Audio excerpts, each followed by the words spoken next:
Muy bien, amigos, vamos a hablar un poquitín de este tema de el estimulador del nervio vago. Vamos a explicar cómo se coloca con un procedimiento sencillo, una operación muy sencilla.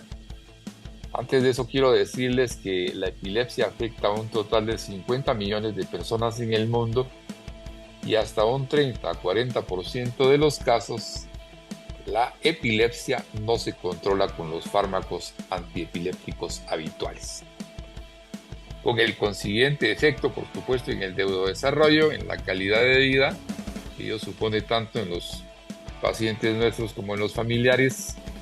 Y uno de los tratamientos de los pacientes con epilepsia refractaria, cuando no son candidatos a cirugía propiamente dicha, lo constituyen los procedimientos de estimulación o el estimulador del nervio vago, BNS, en Estados Unidos. Este sistema, les comento, fue desarrollado por Cybertonic Western Texas en Estados Unidos y fue aprobado por la FDA en 1997 como un tratamiento adyuvante en adultos y adolescentes mayores de 12 años con epilepsia parcial, refractaria o resistente. Es decir, que el sistema consiste en un generador que produce un estímulo intermitente, ahí lo vemos, a un parámetro estipulado con la corriente de salida, la frecuencia del ancho del pulso, el tiempo del encendido y el tiempo del apagado. Los parámetros se van ajustando para conseguir el mayor beneficio de los pacientes. Además, el sistema consta de un imán externo que los propios pacientes o cuidadores pueden utilizar adicionalmente para activar el BNS, BINS, Vagus Nervous Stimulator, así es en inglés, o estimulador del nervio vago, y en respuesta a esta hora a una crisis, va a responder a las crisis. Los últimos modelos ya constan de un sistema que se llama AutoStim, capaz de llevar a cabo la detección precoz de las crisis, o sea, de las auras, basándose en los incrementos bruscos de la frecuencia cardíaca del paciente y generar un estímulo adicional que frene o acorte la duración del episodio. Entonces, los candidatos a la colocación del aparatito van a ser pacientes que son refractarios a los medicamentos, pacientes mayores de 12 años, es importante, y no han respondido a los fármacos habituales. A veces se tienen un fármaco, dos o tres fármacos, y no logramos el control de los pacientes. Antes de eso yo hago una impregnación, impregno al paciente, saturo al paciente, o podemos hacer una titulación de medicamentos para que se controlen las crisis, porque el paciente obviamente no puede estar en quirófano con crisis. El equipo hace un estudio completo de nuestro paciente. Obviamente tenemos que ver si el paciente es considerado un paciente respondedor a la reducción de las crisis. El seguimiento, por supuesto, se hace durante 3 meses, pero antes de eso tenemos que hacer algunos estudios previos. Esos estudios previos que se hacen consisten en exámenes de sangre completo, video electroencefalografía completa, electroencefalografía o mapeo digital, luego electrocardiografía, luego pruebas de sangre, pruebas en plaquetas. Para eso contamos con nuestro laboratorio de, básicamente, laboratorio de exámenes biológicos, y ya después de que estamos seguros de que tenemos un paciente saludable, estable, sin problemas de eh, epilepsia refractaria, podemos tener ya un paciente ideal para esto y, por supuesto, estudiarlo y conocerlo. Yo prefiero hacer una impregnación. Una impregnación es colocar durante 24 horas, de 4 a 24 horas, un medicamento antiepiléptico, que es la alternativa para algunos casos que no quieren colocarse el VNS, y supone una alternativa más en el manejo de la epilepsia refractaria.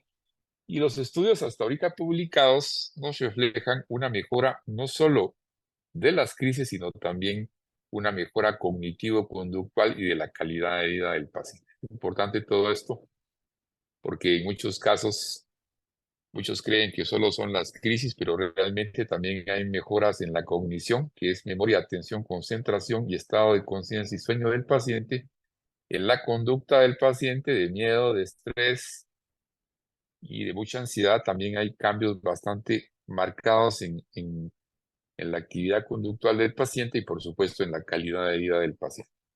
Luego de que ya tenemos un paciente estable, pasará a quirófano con nuestros neurocirujanos. Aquí vemos el tiempo aproximado de colocación del aparato, aproximadamente entre 1 hora 45 a 2 horas.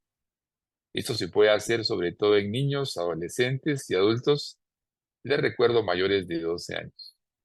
Luego de esto, aquí intervienen nuestros especialistas. Por lo regular entra neurólogo, neurocirujano, en muchos casos neurofisiólogo, anestesiólogo. Hay que anestesiar al paciente con anestesia general, también teniendo cuidado de que esto sea inocuo para el paciente.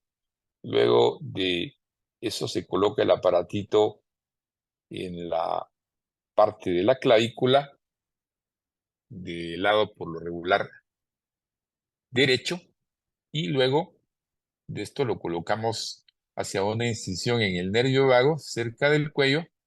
No se toca cerebro y los electrodos ya conectados directamente hacia el nervio vago van a comenzar a responder después. Luego viene el cierre de la cirugía, la salida, y ahí comenzamos a calibrar nuestro aparatito con una tablet, y eso lo puede hacer básicamente el paciente, la familia y también los cuidadores. Y aquí es muy importante que durante los primeros meses el paciente se familiarice con el uso de la tablet para dar un voltaje apropiado y adecuado al estimulador del nervio vago. Esto se va logrando con el tiempo. Por lo regular, en los primeros meses, nuestra clínica San Marino Covenant Medical Center, en combinación con todos nuestros especialistas, lo hace, lo maneja, recibe un entrenamiento el paciente, y después de recibir el entrenamiento, ya la tablet aproximadamente en 3 meses ya se le entrega al paciente para su manejo. Entonces, esto es básicamente el procedimiento de colocación del estimulador del nervio vago. ¿Cómo se pide? Bueno, el aparatito, nosotros tenemos el agente distribuidor en Estados Unidos. Hay unos aparatos que son de otros géneros chinos. Nosotros por lo regular estamos usando el aparato, obviamente de mejor calidad, el aparato que tenga un control de la epilepsia y que nos ofrezca no solo resultados a corto plazo, sino que a largo plazo. Y los pacientes van a referir una mejoría del 66.5% a los 24 meses de que se coloque el aparatito. Entonces, es importante pedir con tiempo el aparato, porque más o menos el tiempo de que podemos traer el aparato es entre 15 días a un mes, y luego de esto el paciente ya está listo para el procedimiento. Entonces, los pacientes, la mayor parte de las veces, van a tener una mejoría ostensible, van a tener una mejoría bastante marcada, y en algunos casos es necesario todavía utilizar medicamentos, una terapia híbrida, porque no puede dejarse solamente con el aparatito. Algunos son candidatos a manejarse con el aparatito únicamente, y otros son candidatos, es importante recalcar esto, a que se maneje una terapia o una terapéutica híbrida con farmacoterapia y con el estimulador del nervio vago, por lo cual se logran mucho más amplios resultados. Esto es, en síntesis, queridos amigos, la colocación del BNS y cómo se puede adquirir. Ahí ven ustedes las redes donde pueden encontrarnos, los teléfonos, los correos, muy importante, para que se comuniquen con nuestra clínica en Guatemala, líder en toda Centroamérica, y que somos también pioneros y buscamos obviamente que nuestros pacientes se acerquen más a nosotros. Les envío un abrazo cálido a todos los que están viendo este video, y por supuesto Los veo en el siguiente video podcast. Un abracito a todos.